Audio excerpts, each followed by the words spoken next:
এটা ভক্তি জীবনের একটি বেশ। ভক্তিটা না বাহিরে থাকে না, ভক্তিটা থাকে একমাত্র হৃদয়ের মধ্যে, যেটা কখনো কাউকে প্রকাশ করা যায় না। কোনো বোবাকে যদি মধু সেবা করানো হয়, যদি বলে বলতো মধু খেতে কেমন, ও তো কথা বলতে পারে না, ও বলতে পারবে না, শুধু হাউ মাউ করবে।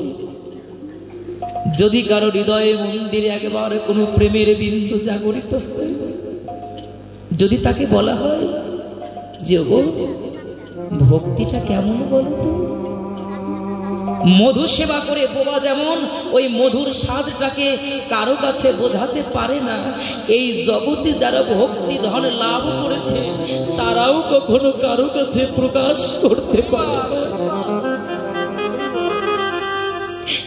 তাদের বহিঃপ্রকাশ শুধু একমাত্র চোখের জল। আকাশে যদি মেঘ করে বুঝি বৃষ্টি হবে, কারো জীবনে যদি কৃষ্ণ বলতে নয়নের জল ঝরে, যদি কেউ কৃষ্ণ শুনতেই নয়নের জল ঝরায়, মেঘ দেখে যেমন বোঝা যায় বৃষ্টি হবে, ভক্ত যদি কেউ হয় ওই কৃষ্ণ নাম বলা মাত্রই শোনা মাত্রই তার নয়ন দিয়ে টপ টপ করে কৃষ্ণ নামের জল ঝরবে। এটা ভক্তির লক্ষ্য। বলতে হবে না তুমি কত বড় ভক্ত, যেমন করে দেখতে পাচ্ছি মঙ্গলাচরণ শুরু হতে হতে প্রত্যেকে ভক্তের চোখে জল। তবে আমার নেই কেন? আমারও চোখে জল থাকতো। চৈতন্য চরিতামৃত বলছেন, বহু বহু জন্মের যদি থাকে কারো অপরাধ, বহু বহু অপরাধ যদি কারো জীবনে সঞ্চিত থাকে, তবে তার কৃষ্ণ নামে রুচি হয় না। এহেন কৃষ্ণ নামে না হয় অঙ্কুর, জানিবে তোমার দেহে আছে অপরাধ প্রচুর। যদি কৃষ্ণ নাম ভালো না লাগে, যদি কৃষ্ণ নামে তোমার রুচি না আসে, বিবেকের কাছে প্রশ্ন করো, শুধু দুই এক জন্মের নয়, আমার পূর্বের বহু বহু জন্মের অপরাধ আমার জীবনে সঞ্চিত। তাই তো হেন মধুমাখা কৃষ্ণ নামে আমার নয়নের জল ঝরে। যদি আমি ভগবানকে ভালোবাসতে পারতাম, আমার চোখের জল ঝরত। হে বিশ্বম্বর, জগতে কেন কাঁদে?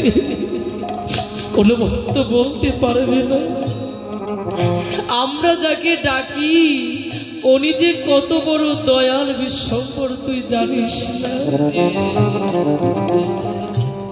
আমাদের একজন কবি, যিনি জাতীয় কবি নজরুল, তিনি বলেছেন, নাম শুনে যার এত প্রেম জাগে, চোখেতে আসে জল, ও সখী সে হরি কেমন বল।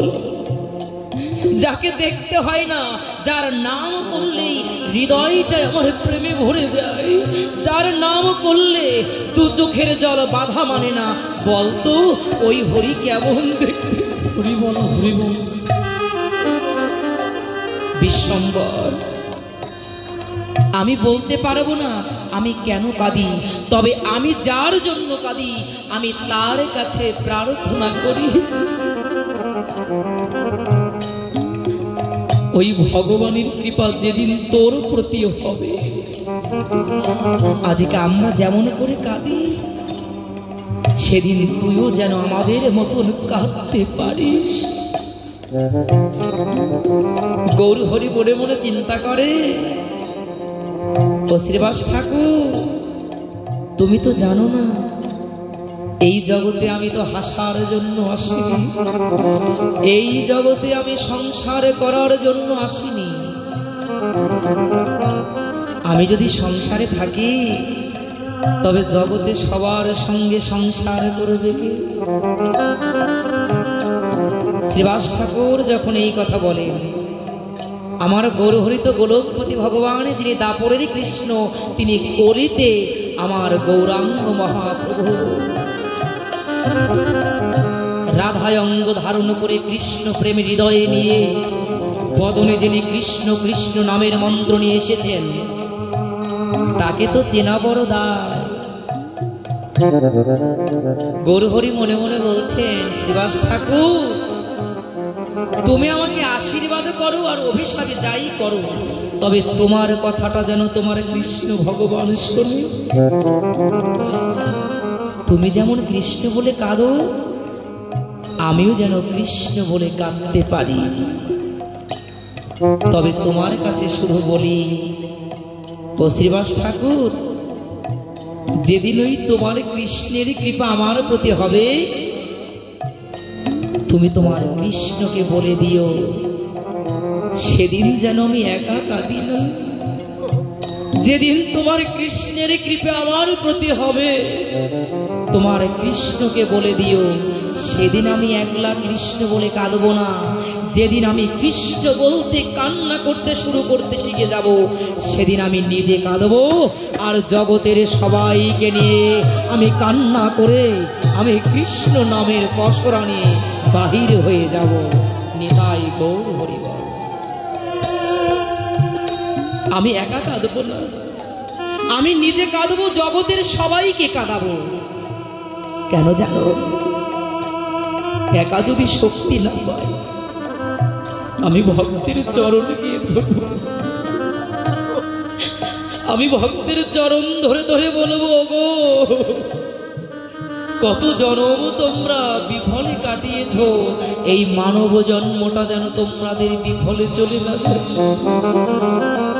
কত জন্মে তোমরা বদন পেয়েছ কিন্তু কৃষ্ণ বলতে পারো না,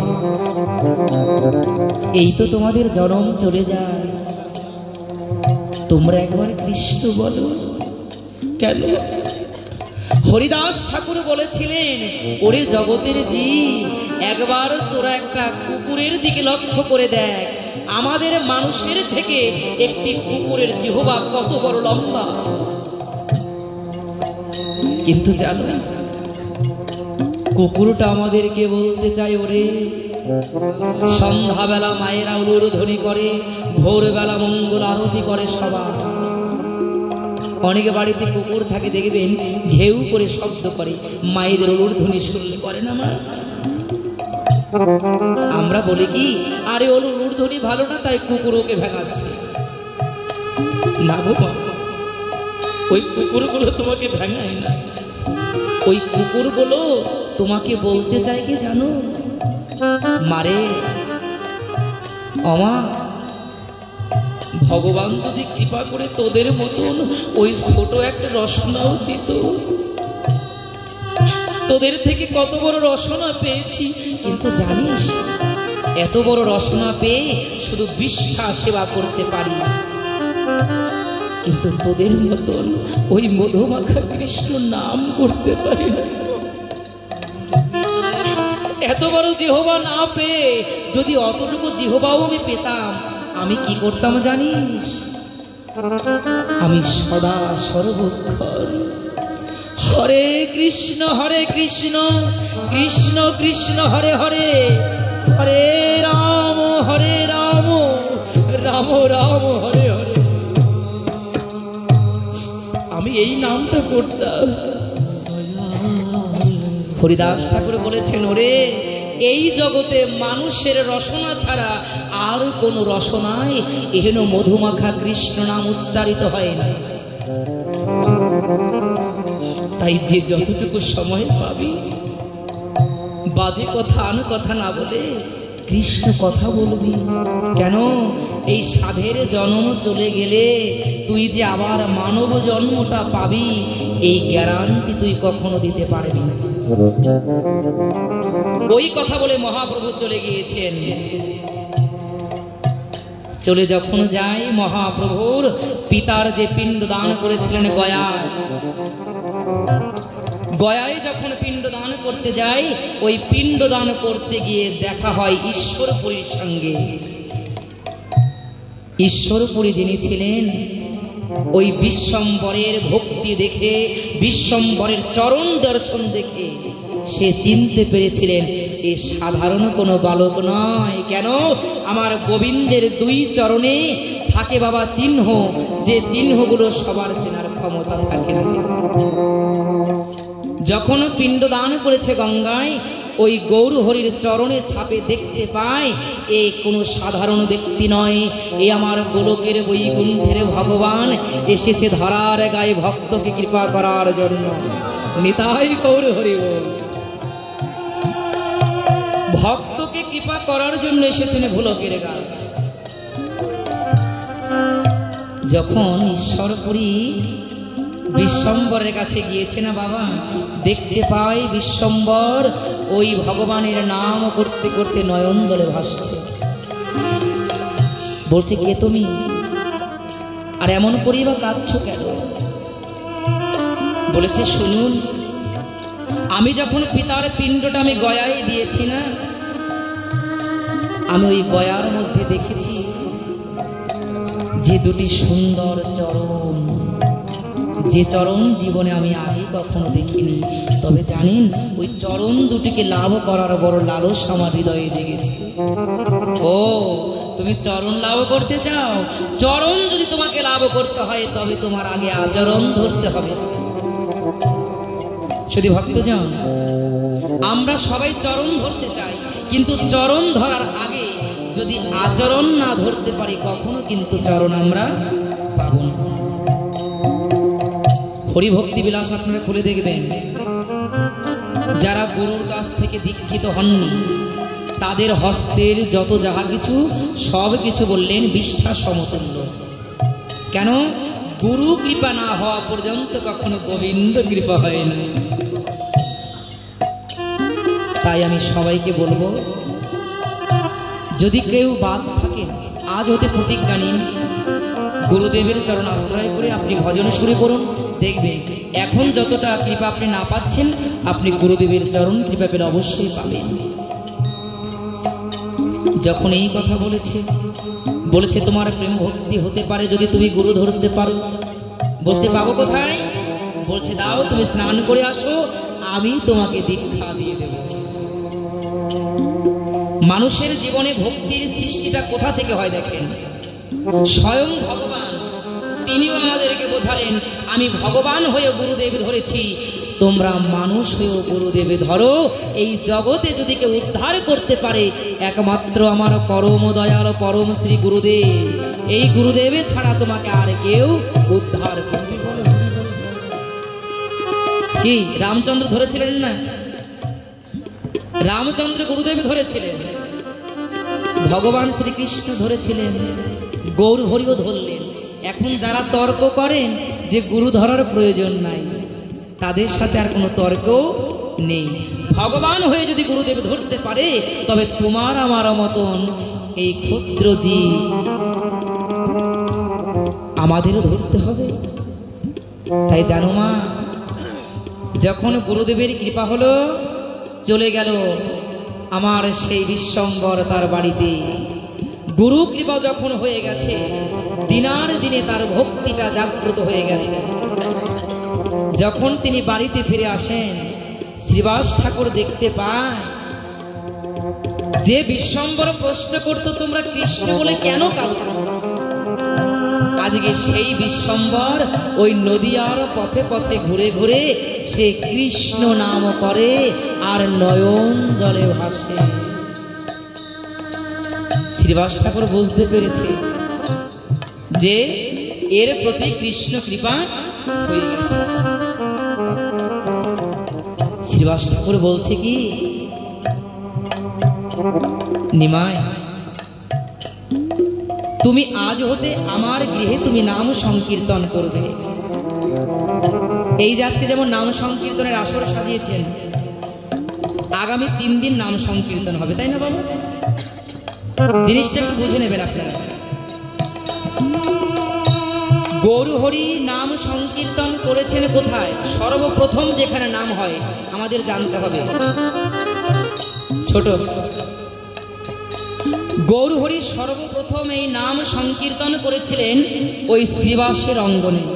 কোথায় বলুন একটু জোরে, এগুলো আমাদের জানতে হবে। শ্রীবাস অঙ্গনে গৌরহরি নাম সংকীর্তন করেছিলেন। তাই এই হরি যে বাসরটা আমরা সাজাই, এই হরি বাসরের নাম আমরা জানি সবাই। হরি বাসর মানে কি? আমরা মনে করি যে একটা ঘর।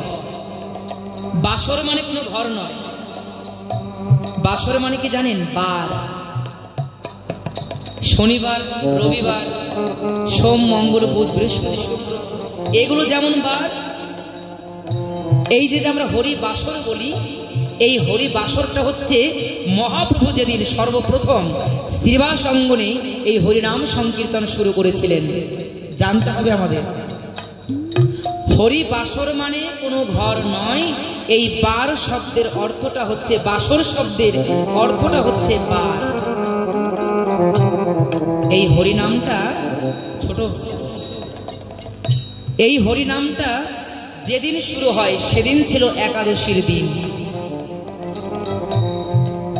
কিসের দিন ছিল বাবা? একাদশীর দিন। কিন্তু কোন একাদশী ছিল সেটা মূলত আমাদের এখনো পাওয়া সম্ভব হয়নি। তবে সেই দিনটা একাদশীর দিন থেকে এই হরিনাম সংকীর্তন শুরু হয়েছিল। মাসে যে দুটি একাদশী হয়, একাদশীর যে উপবাস করি, এই একাদশীর উপবাসের দিন আমার গোবিন্দ দুরিনয় ভক্তের নিকটে এসে অবস্থান করেন। উপ মানে কি? নিকটে, আর বাস মানে কি? অবস্থান করা। উপবাস যেদিন একাদশীর করা হয় সেদিন ভগবান আর ভক্তের থেকে দূরে থাকতে পারে না, ভগবান ভক্তের নিকটে এসে হাজির হয় ওই একাদশীর দিনে। আর এমন একাদশীর দিনেই এই মহানাম কৃষ্ণ নাম, এই নাম শুরু হয়েছিল। শুধু কি গাল গপ্প শুনলেই হবে? আমাদের কিছু তথ্য জানতে হবে। এই নাম কবে শুরু হয়েছিল কি আমরা বলতে পারবো না, লাভ কি শুনে? তাই বলেছি গৌরহরি তুমি আমার আঙিনায় কৃষ্ণ নাম করবে। শ্রীবাস অঙ্গনে নাম করেছে। প্রতিনিয়ত গৌরহরি শ্রীবাস অঙ্গনে নাম করছে। শ্রীবাস ঠাকুরের স্ত্রীকে বলেছে কি, শোনো মালিনী দেবী, গৌরহরি তো আমার গৃহে নাম করে, তাই কখনো যেন এমন কিছু তুমি নাম চলাকালীন বলো না যাতে তোমার কথায় বা কারো কথায় আমার গৌরহরি নামটাকে বন্ধ করে দেয়। শুনুন শুধু ভক্তজন, এই যে দেখেন আমরা নাম, এই গোবিন্দের নাম শুনতে বসেছি, কিন্তু তারপরে কত নড়াচড়ি, কত উথাল পাথাল, মনটা কত চঞ্চল। হ্যাঁ, কথা বলছি না, এইভাবে নয়। ভগবান এভাবে নাম করতে বললেন না। শ্রীমদ্ ভগবত গীতার পাতায় কি বলেছেন ভগবান? অর্জুন, অর্জুন তোমাকে আমার কিছু দিতে হবে না, আমি যে বাণীগুলো তোমাকে বলছি তুমি কৃপা করে তোমার চঞ্চল মনকে শান্ত করে অন্তত পক্ষে একটি বাণী ধারণ করো। কি তোমাকে কি উপর থেকে অমৃত রস ঢালছে আর তোমার কাফিটাকে এরকম এরকম করে নড়াচ্ছ চড়াচ্ছ, কি তেল পড়বে ভিতরে? যদি কি বলেন আপনারা, তেলটাকে যে বোতলের মধ্যে রেখে কাফা বলেন নাকি? যদি বড় ড্রাম থেকে তেল ঢালতে চাই ছোট ড্রামে, যদি কাফিটা যদি নড়ে চড়ে যায় পড়বে তো তেল ভিতরে। কৃষ্ণ নামের অমৃত যদি ধরতেও থাকে, তোমার করণটা যদি এদিক ওদিক হয় না, ওই অমৃত পড়লেও তুমি কখনো হৃদয়ে কৃষ্ণ নামের অমৃত সুধা নিতে পারবে না। এই জন্য মনটাকে স্থির করে তুমি কৃষ্ণ নাম শোনো। মালিনী দেবী, যদি কারো মৃত্যু হয়ে যায় তুমি আমাকে খবর দেবে না। আমার গৌরহরি যখন মধুমাখা কৃষ্ণ নাম করবে তবু তখন তুমি মহা বিপদের কথাও আমাকে জানাবে না। কেন? মালিনী দেবী, তুমি জানো না 17 বছর পূর্বে আমার মৃত্যু হয়ে গিয়েছিল, একমাত্র এই গোবিন্দের কৃপায় আমি আমার জীবন ফিরে পেয়েছি। মালিনী, ও মালিনী, এই জগতের বুকে যদি কেউ কিছু হারায়, হয়তো তার পরিবর্তে আবার কিছু ওটাকে এনে তার জীবনের অভাবটাকে পূর্ণ করতে পারে। স্ত্রী মারা গিয়েছে, আরেকজনকে বিবাহ করেছে, স্ত্রী হয়ে গেছে, স্বামী নেই, আরেক জায়গায় যদি বিবাহ হয়ে যায় স্বামী পাবো। পুত্র নেই, পুত্র আমার আরেকজন হবে। মালিনী জানো, এই জগতে এমন একটা বস্তু আছে, যে বস্তু হারালে পরে এই জগতে তাকে আর কখনো কিছুর বিনিময়ে পাওয়া যায় না। সেটা কি জানো? তো মালিনী, আমার তো মৃত্যু হয়ে গেছিল বহু বছর পূর্বে। আমি যার জন্য প্রাণ পেয়েছি, শুধু তাকে নয়, আজকে তার সেই মধুমাখা কৃষ্ণ নাম করার জন্য আমি গৌর হরিকে পেয়েছি। আমি গৌর হারাতে চাই না, আমি গৌর হারাতে চাই না। যদি তোমার কোনো বিপদ হয়, তুমি যেন আমার কাছে বলো না।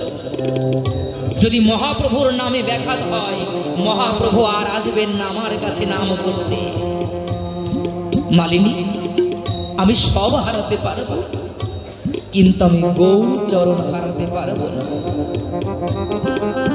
আমি গৌর চরণ হারাতে পারবো না মালিনী। যদি তোমার কোনো অভাব থাকে, ওই নাম সংকীর্তন শেষ হলে পরে তুমি আমাকে বলো। শ্রীবাস ঠাকুর বোঝাচ্ছেন, যখন তুমি নাম করবে, সংসারের কোনো জঞ্জাল যেন তোমার কর্ণে না পৌঁছায়। তুমি এমন করে নাম করো, তুমি যার নাম করছো, তুমি যার নাম করছো, তুমি তাকে পাবেই পাবে। এই প্রতিজ্ঞা করে তুমি, এই প্রতিজ্ঞা করে তুমি নাম করো। তো কি হয়েছে জানো বাবা? প্রতিদিনের ন্যায় মহাপ্রভু নাম সংকীর্তন করছেন। মহাপ্রভু প্রত্যেক দিন ওই নামে বিভোর হয়ে যায়, কিন্তু হঠাৎ করে আজকে মহাপ্রভু সে নাম করছে, কিন্তু নামে প্রেম আসছে না, নামে ভাব হচ্ছে না। ওই যে প্রথমে বলেছিলাম, অন্তরের যিনি ভগবান, তিনি আপনার অন্তরের কথা জানেন, তিনি আপনার অন্তরের কথা জানেন। তো ভগবান তো নাম করছেন, কিন্তু প্রেম পাচ্ছেন। মহাপ্রভুর মনে সাড়া দিয়েছে, আমি প্রতিদিন নাম করি, আমার নামের সঙ্গে প্রেম ভাব জাগ্রত হয়, কিন্তু আজকে কেন নাম আসছে না, প্রেম আসছে না। মহাপ্রভু আবার নাম শুরু করছেন, প্রেম হচ্ছে না। হঠাৎ করে মহাপ্রভু শুনতে পায়, বাহির থেকে যেন একজন রমণীর এই হৃদয়ে ফাটা কান্নার চিৎকারের আওয়াজ শুনতে পেয়েছে। মহাপ্রভু বলছে, শ্রীবাস, তোমার বাড়িতে হয়তো কোনো বিপদ হয়েছে, যাও তো, তুমি গিয়ে দেখে আসো, তোমার বাড়িতে কোনো বিপদ হলো নাকি। শ্রীবাস ঠাকুর কি বলছে জানো? ও গৌর হরি, বিপদ ভঞ্জন মধুসূদন যদি কারো কাছে দাঁড়িয়ে থাকে, তার কি জীবনে আর কোনো বিপদ আসতে পারে? আরে যেখানে তুমি থাকো স্বয়ং, সেখানে তো কোনো বিপদ থাকতে পারে না। কত বড় বিশ্বাস দেখেন। আমরা তো গোবিন্দের নাম করি, আরে এই বুঝে আমার এটা চুরি হয়ে গেল, এই বুঝে আমার এই নিয়ে গেল, আমরাও তো নাম করি। তাহলে আমাদের করা নাম আর ভক্ত শ্রীবাসের করা নামের মধ্যে কত পার্থক্য। সে আগে থেকেই বলে দিয়েছে, আমি যখন নামে যুক্ত হব, আমাকে কেউ তোমরা ডাকবে না। কেন? ওই নাম শুনতে শুনতে যদি আমার মৃত্যু হয়, তাহলে আমি আমার গোবিন্দের চরণ পাব, আমি গোবিন্দের চরণ পাব। সত্যিকার। শ্রীবাস ঠাকুরকে যখন মহাপ্রভু বলেছেন তুমি যাও, তুমি গিয়ে দেখে আসো তোমার কোনো বিপদ হয়েছে কিনা। শ্রীবাস ঠাকুর গিয়ে দেখতে পায় তার যে পঞ্চবর্ষ পুত্র ছিল, নাম ছিল গোপাল, সেই পুত্রকে কোলে নিয়ে মালিনী দেবী হাউ মাউ করে কান্না করছে। এ কি হলো মালিনী দেবী, আমার গোপাল এমন করে তোমার কোলে শুয়ে আছে কেন? যখন শ্রীবাস ঠাকুরকে দেখতে পায়, মালিনী দেবী বলেছে, দেখো তুমি না গৌরকে ভালোবাসো, তুমি না কৃষ্ণকে ভালোবাসো, তোমার গৌরকে ভালোবাসার ফল, তোমার গৌরকে ভালোবাসার উপহার তুমি নিজের চোখে দেখে নাও। কি বলছো মালিনী দেবী? আমি না আমার গোপালকে নাম সংকীর্তন করার পূর্বে দেখে গেলাম আমার এই আঙিনা দিয়ে খেলা করছে, তবে এতটুকু সময়ের মধ্যে কি এমন হলো যে আমার গোপালার কথা বলছে? কি হয়েছে আমার গোপালে? মালিনী দেবী বলছে, স্বামী কি হয়েছে জানো? এই জগতে একটা জিনিসই শুধু আমরা জানতে পারি, যারা ভগবানকে ভালোবাসে ভগবান তাদেরকে মনের মতন করে দুঃখ কষ্ট দেয়। কেন দেয়? স্বর্ণকার যেমন স্বর্ণটাকে পুড়িয়ে খাঁটি করে নেয়, আমার ভগবানও তেমনি। ভগবানের যারা ভক্ত হয় দুঃখ যন্ত্রণা ব্যথা দিয়ে একটু একটু করে পোড়াতে পোড়াতে খাঁটি স্বর্ণের মতন করে নেয়। সোনা দিয়ে যেমন গহনা তৈরি করে গোবিন্দকে পড়ানো হয়, যারা পড়তে পড়তে খাঁটি সোনা রূপী ভক্ত হয়ে যায়, আমার ভগবানও বললেন আমি কি করি জানো? যারা পুড়ে পুড়ে খাঁটি হয় ওই খাঁটি সোনার ভক্তকে দিয়ে আমি আমার অঙ্গের গহনা করে আমি বড় আনন্দ করে থাকি। ভগবান কৃপা করেন। মালিনী দেবী বলছেন, দেখো এই জগতে একটা মাত্র কৃষ্ণ বলা, একটা মাত্র কৃষ্ণ বলা পাখি ছিল। সেই কৃষ্ণ বলা পাখিটাও আমাদেরকে ফাঁকি দিয়ে চির জনমের মতো চলে গিয়েছে, আমাদেরকে ফাঁকি দিয়ে চলে গেছে। কি বলছো তুমি? কেমন করে হলো? আমি কিছু জানি না। আমার পুত্র খেলা করতেছিল, হঠাৎ করে ছটফট করে আমার কোলের মধ্যে এসে তার শেষ নিঃশ্বাসটাকে সেরে নিয়েছে।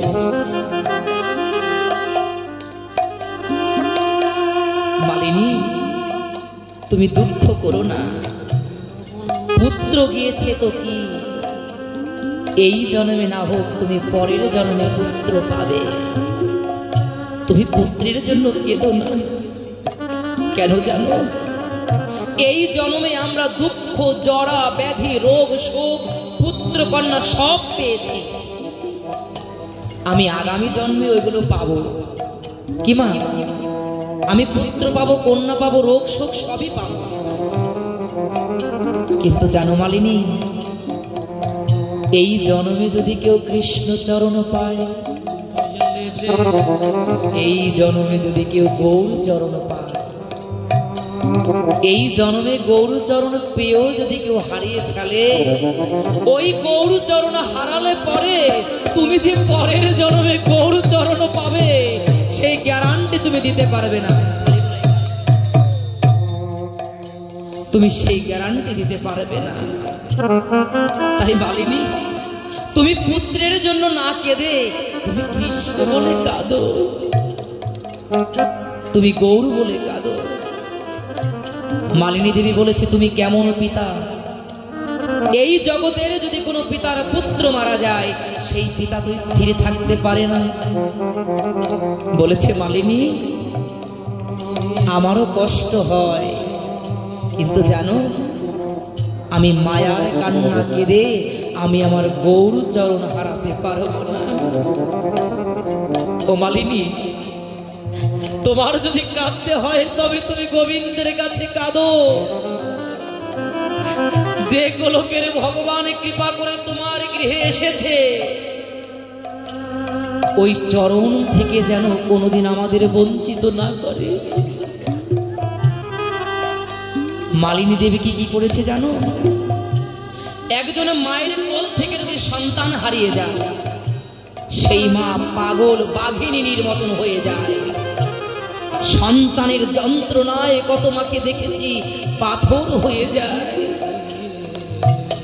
যদি কোনো মায়ের সন্তান হারিয়ে যায়, সে পাথর হয়ে যায়। যদি কোনো পিতা তার সন্তানকে হারায়, কয়েক মাস পরে পরীক্ষা করলে দেখা যায় তার হাড় ছিদ্র হয়ে গেছে, একমাত্র পুত্র শোকে। মালিনী, আমি মায়ার কান্না কাঁদতে চাই না, আমি শুধু এইটুকু বলে কাঁদতে চাই যেন প্রতিটি চোখের জলের ফোঁটায় ওই কৃষ্ণ কৃষ্ণ কৃষ্ণ কৃষ্ণ নাম থাকে।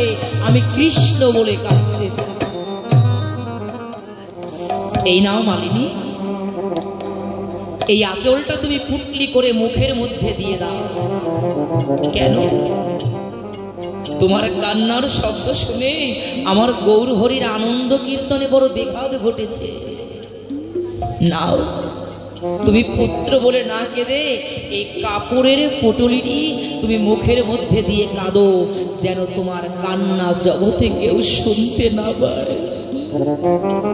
দেখেছেন কোনোদিন এমন মা, কোলের মানিক হারিয়ে গেছে, কিন্তু মানিকের নাম ধরে সে কান্না করতে পারছে।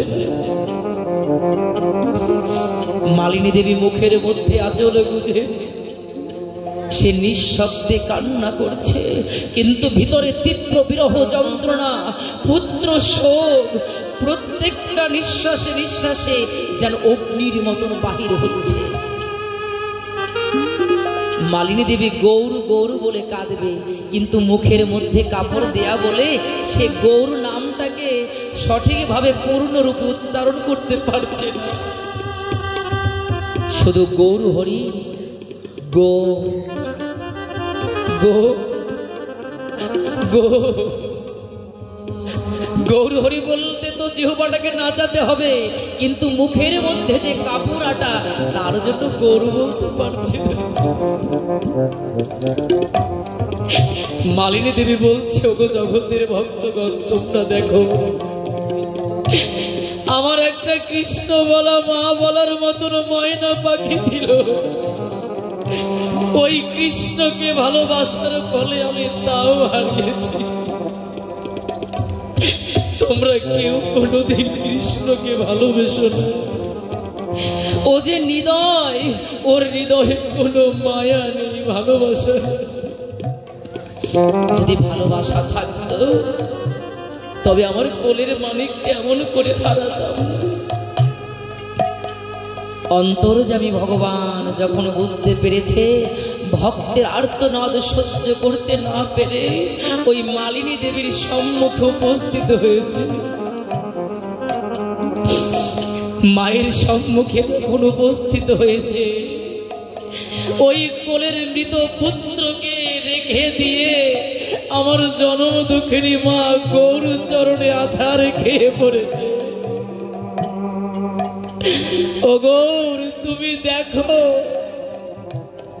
আজকে তোমাকে ভালোবেসে, কৃষ্ণকে ভালোবেসে আমি আমার কোল শূন্য হয়েছি। আমাকে মা বলার জন্য একটা সন্তান ছিল, তাও হারিয়ে গেছে। মা, তুমি অমন করে কেঁদো না। আমার সচিমাও যেমন আমার মা, তুমিও আমার মা। গৌর হরি, তুমি তোমার মায়ের সন্তান, সন্তান কখনো মায়ের মনের ব্যথা বুঝতে পারে না। একমাত্র জগতে যারা মা হয়েছে তারাই বলতে পারে যে সন্তানের ব্যথা কতটা হয়। ওগো, তুমিও তো তোমার মাকে ফাঁকি দিয়ে চির জন্মের মতন চলে যাবে। তোমার মাও তো ওই মা ডাকে শোনার মতন আর কাউকে পাবে না। ওগো, দেখো আজ আমাকেও মা বলে ডাকার মতন আর কেউ রইল না। মালিনী দেবী কে বলছেন, গৌরহরি আজ হতে আমি তোমাকে মা বলে ডাকবো। বলেছে ডাকো তুমি, তাতে কোনো দুঃখ নাই, কিন্তু তুমি তো চিরদিন আমাকে মা বলে ডাকতে পারবে না। তুমিও তো সবাইকে ফাঁকি দিয়ে চলে যাবে চির জন্মের মতো। তবে সেদিন আমাকে মা বলে কে ডাকবে? গো, তোমার কাছে কখনো আমি কিছু চাইনি, তবে আজকে তোমার কাছে আমি কিছু চাইবো, দেবে আমাকে? ভক্ত যারা হয় তারা কখনো ভগবানের কাছে কিছু চায় না বাবা। গৌরহরি বলছেন, মা যদি তোমার কিছু চাওয়ার থাকে তুমি আমার কাছে বলো, আমি তোমাকে দিয়ে দেব। শ্রীবাস ঠাকুর মনে মনে চিন্তা করছে, মালিনী তুমি এমন কিছু চাইবে না যা পাওয়ার পরে আমাকে গৌরের চরণ চির জনমের মতন ছেড়ে দিতে হবে। যদি তোমার কিছু চাইতে হয় তবে তুমি গৌরকে বলো, গৌর তুমি আমাকে দুঃখ দাও, কষ্ট দাও, তাতে কোনো দুঃখ নাই, তবে তোমার কাছে বলি যত দুঃখ পাই না কেন আমি যেন দিনন্তে একবার হরি হরি বল বলতে পারি, আমি যেন দুঃখটাকে সহ্য করতে পারি। মালিনী দেবী বলছে, গৌর তোমার কাছে শুধু বলি তুমি শেষবারের মতো আমার ওই প্রাণ পাখিটাকে দিয়ে একবার আমাকে একটু মা ডাক শুনিয়ে দাও। তুমি ভগবান হতে পারো, কিন্তু তুমি জানো না একজন নারী তার জন্ম ধন্য হয় কোনো সন্তানের বদন থেকে মা ডাক শুনলে। জানো মা ডাক যে কত মধুর, সেটা একমাত্র যারা মা হয় তারাই উপলব্ধি করতে পারে। গৌর তুমি একবার শেষবারের মতন আমার সন্তানের প্রাণটাকে ফিরিয়ে দিয়ে আমাকে শেষবারের মতন একবার মা ডাক শুনিয়ে দাও। গৌরহরি বলছে, তাই হবে। এই জগতে আমার কাছে যদি কেউ কিছু চায় আমি তাকে না দিয়ে থাকতে পারি না মা। তোমার তো মনে বড় ইচ্ছা তোমার সন্তানের বদন থেকে তুমি মা ডাক শুনবে। আমার গৌরহরি কি করেছে জানো বাবা? মৃত গোপাল শুয়েছিল ভূমির উপরে। আজকে আমার গৌরহরি গিয়ে গোপালকে বলেছে, ও ভাই আর কত সময় ঘুমাবি? ও দেখ তোর জন্য তোর মা কত কান্না করছে, কত চোখের জল ঝরাচ্ছে। ভাই ও বেলা যে বেশি নাই। গৌরহরি কি ওই মৃত গোপালকেই ডাকছে বাবা। শুধু গোপালকে নয়, যার দেহের মধ্যে যার মনের মধ্যে কৃষ্ণ নাম হয় না, আমাদের শাস্ত্র বললেন এই জগতে তিনি মরা। গোপাল ওঠ, আর কত সময় ঘুমাবি? তত্ত্বদর্শী ব্যক্তিগণ বলছেন গৌরহরি ওই গোপালের মধ্য দিয়ে আমাদেরকে বোঝাতে চাচ্ছেন, ওরে কলির জীব আর কতকাল মায়ার ঘুমে ঘুমাবি? তোরা সবাই কৃষ্ণ কৃষ্ণ বলে জেগে ও, তোরা সবাই কৃষ্ণ কৃষ্ণ বল, তোরা আর ঘুমাসনি, তোরা আর ঘুমাসনি। গোপাল যাচ্ছে না। গৌরহরি যদি কাউকে ডাকে গৌর কি আর দেখা না দিয়ে থাকতে পারে? সত্যিকার গোবিন্দের ডাকে গোপালের দেহের মধ্যে নতুন করে প্রাণীর সঞ্চয় হয়ে গেছে। কৃষ্ণ নাম হরি নাম বড়ই মধুর, যে জনা কৃষ্ণ ভজে সে বড় চতুর। কৃষ্ণ নাম হরি নাম বড়ই মধুর, যে জনা কৃষ্ণ ভজে সে বড় চতুর। কি হয়েছে জানো মা? ওই গোপালের দেহে প্রাণ ফিরে গেছে, কিন্তু গোপাল সাড়া দিচ্ছে না ইচ্ছা করে। কেন? আজকে গোপাল মনে মনে চিন্তা করে, ভগবান যত সময় পর্যন্ত তোমার অঙ্গ আমি পরশ করতে না পারবো, তত সময় পর্যন্ত আমি উঠব না। যত সময় পর্যন্ত আমি আমা এই পরশটা কেমন? আমরা সারা জীবন শুনি পরশ পাথরের স্পর্শে লোহাও স্বর্ণ হয়। এটা কিন্তু মিথ্যা নয়। হ্যাঁ, খুব ধ্যান দিতে হবে, কথা বলবেন না বাবা। আমার গৌরহরি যখন গোপালের অঙ্গে হাত বুলিয়ে দিচ্ছে, বলছে ভাই ও একবার উঠে দাঁড়া আর তুই মা মা বলে ডাক। কি হয়েছে জানো মা? আমার গৌরহরির অঙ্গ পরশ পেয়ে ওই মৃত গোপাল হরি হরি বলে দাঁড়িয়ে গেছে, বলছে হরি বল হরি বল, গৌর হরি বল। হরি হরি বলতে বলতে গোপাল দাঁড়িয়ে গেছে।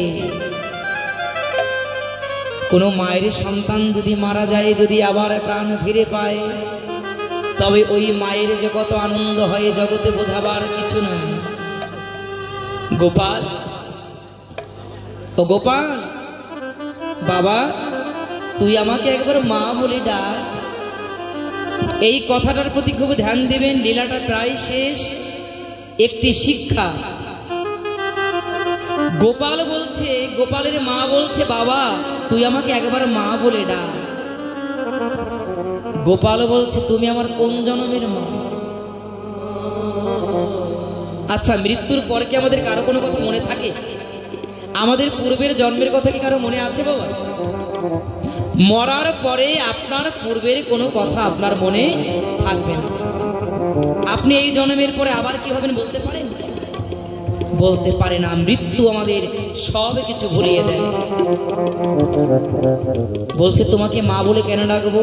তুমি আমার কোন জন্মের মা?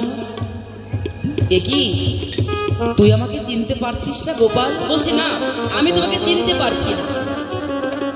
চিনবো বা কেমন করে? আমার তো মৃত্যু হয়ে গেছে, আমি তো আবার নতুন জন্ম পেয়েছি। সত্যি তোমাকে চিনতে পারছিস না? গৌরহরিকে বলছে, গৌরহরি ইনি কে? আমি তো চিনতে পারছি না।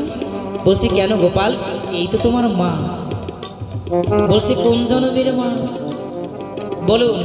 এইরকম প্রশ্ন যদি সন্তান করে আপনি উত্তর দিতে পারবেন? আমাদের শিক্ষা দিচ্ছে বিগত কত জন্ম যে জগতের বুকে আমাদের হয়েছে তার কোনো খবর নাই।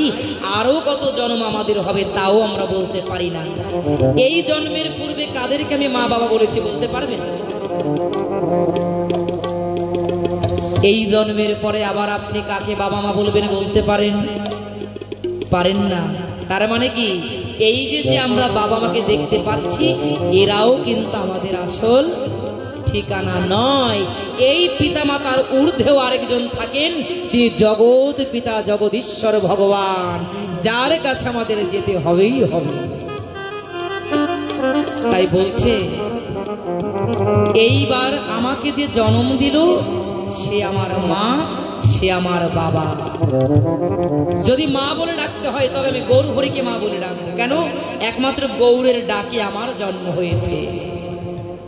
যদি পিতা বলতে হয় তবে আমি গৌরকে পিতা বলবো। আমি তোমাকে কেন বলবো?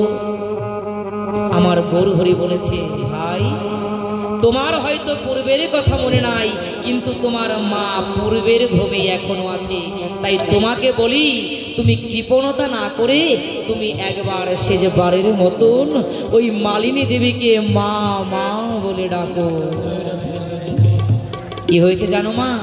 একমাত্র গৌরের আদেশে ওই গোপাল তার মালিনী দেবী মাকে আবার মা বলে ডেকেছে।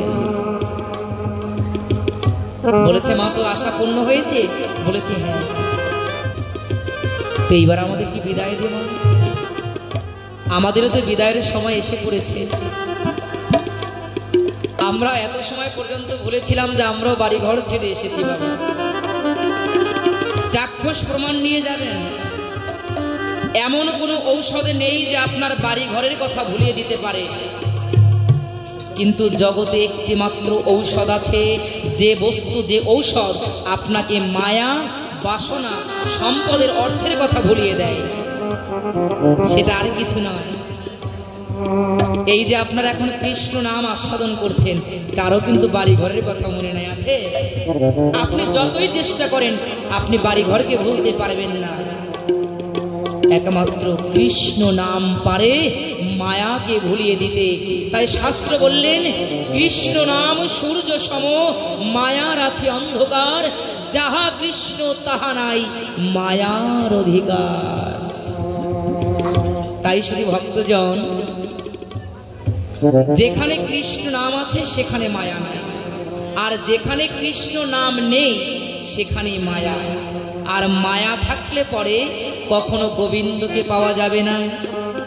মায়ার পাশ খণ্ডন করতে হলে পরে গুরুর চরণ ধরে বলতে হবে, গুরুদেব তুমি আমার ভবের বন্ধনকে খণ্ডন করে দাও। হে বৈষ্ণবজন, তোমরা সবাই মিলে আমাকে কৃপা করো, যেন মায়ার পাশে ছিন্ন করে আমি আমার আসল ঠিকানায় পৌঁছে যেতে পারি। তাই কি হয়েছিল জানো মা? যখন গৌর হরি বলেছে, মা সময় বেশি নাই, আমাদেরকে বিদায় দিয়ে দাও। শুধু মায়েরা দেখেন, আমি এখানে দেখতে পাচ্ছি, ছোট করে বাজাও, একটা কথা বলি, লীলাটা এখানে সমাপ্ত করে দেব, আর বেশি রাত করাবো না।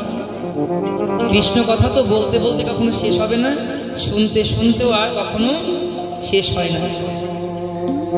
এখানে দেখে অনেক মায়েরা আছেন, যেমন আমরা ছোটবেলা একটা কবিতা পড়েছি, তোমরা যদি না জাগো মা কেমনি সকাল হবে, নাকি? কোন জায়গার কথা বলেছে জানেন? ওই ঘুম থেকে জাগার কথা নয়। কবি বলতে চেয়েছেন, যে ধর্মের হোক, যে ব্যক্তি হোক, যে কুলের হোক, যদি কোনো মা যদি সজাগ না থাকে তার সন্তান জাগতে পারে না। যদি আপনারা মায়েরা ঘুমিয়ে থাকেন, আপনাদের সন্তানরাও জীবনে কিছু করতে পারবে না। কেমন জায়গা? যারা সংসারের কাজের মধ্যে থেকেও তার সন্তানকে শিক্ষা দেয়, বাবা তুমি এক অধ্যায় গীতা পাঠ করবে, এক অধ্যায় না পারো তুমি কয়েকটা শ্লোক প্রত্যেকদিন পাঠ করো, তুমি নাম জপ করো, তুমি সাধু সঙ্গ করো, তুমি ভক্ত সঙ্গ করো। বলি তো আমরা এরকম সবাই সন্তানকে? আরে বাবা বললে হবে কি? বললে ওরা শুনে না। শুনবে কেমন করে? আমরা নিজেরাই তো বাবা মার কাছ থেকে সেই শিক্ষাটা পাইনি। আমাদের জানতে হবে। এখানে মায়েদের আমি বেশি দেখতে পাচ্ছি বাবাদের থেকে। বাবা হয়তো বেশি সময় তার সংসারে থাকে না, কিন্তু একজন মা যে শিক্ষা সন্তানকে দেয়, ওই শিক্ষায় শিক্ষিত হয়ে একজন সন্তান জগতে নাম কাজ করতে থাকে। মা, ঘরের শিক্ষা যদি ভালো না হয়, কোনো প্রফেসর, কোনো শিক্ষক আপনার সন্তানকে মানুষ করতে পারবে না। তাই যেখানে মায়েরা আছেন, আমার যে চন্দন দাদা, আমার মনে হয় তার মা একজন সত্যিকারী রত্নগর্ভা, তার পিতা একজন শুদ্ধ বৈষ্ণব। যদি তাই না হতো, আজকে তার পিতার যে প্রয়াণ দিবস বলে, বা যেটাকে দিবসে বলি, সেই উপলক্ষে তার সন্তান ভাগবত পাঠ আবার নামযজ্ঞের আয়োজন করেছেন। বলেন, এইরকম ভাগ্য আর এইরকম দশা কি সবার ভাগ্যে ঘটে নাকি? চন্দন দাদার দুই এক জন্মের কামাই এইগুলো নয়। এ নিজেও জানে না যে বাবা মায়ের আশীর্বাদ তার জীবনে কত ধনী দেখেছি। বাবা মায়ের সমাধিটাও ধুয়ে যায়, কোনো চিহ্ন নেই। কিন্তু আবার অনেক কাঙাল দেখেছি, বছর অন্তে অনেকে ভক্তের সমাগম করি, আবার বৈষ্ণব সেবাও করায়। এগুলো টাকা থাকলেই হবে না, একটা মন থাকতে হবে এগুলো করার জন্য। তোমার আমার টাকা, ভগবান সবার টাকা সেবা গ্রহণ করে না। ভগবান একমাত্র ভক্তের, তাই সেবা গ্রহণ করতে থাকে। থাকতে পারে তোমার কোটি টাকা, ও টাকার দিকে ভগবান মুখ দিলেও যাবে না। কেন? ভগবানের চরণে সমস্ত ধন সঞ্চিত। ওই যে বলেছিলাম, সব থাকার পরেও ভগবান ভক্তের কাছে আসেন একমাত্র ভক্তিটুকুকে লাভ করার জন্য। তাই আমার চন্দন দাদা এত বড় একজন ভক্ত, যা জগতে কোথাও দেখিনি তিনি তা আজকে করেছেন। এই কলাগাছিয়া বাসীকে নয়, যারা দূর দূরান্ত থেকে এসেছেন তাদেরকেও তিনি ধন্য করেছেন।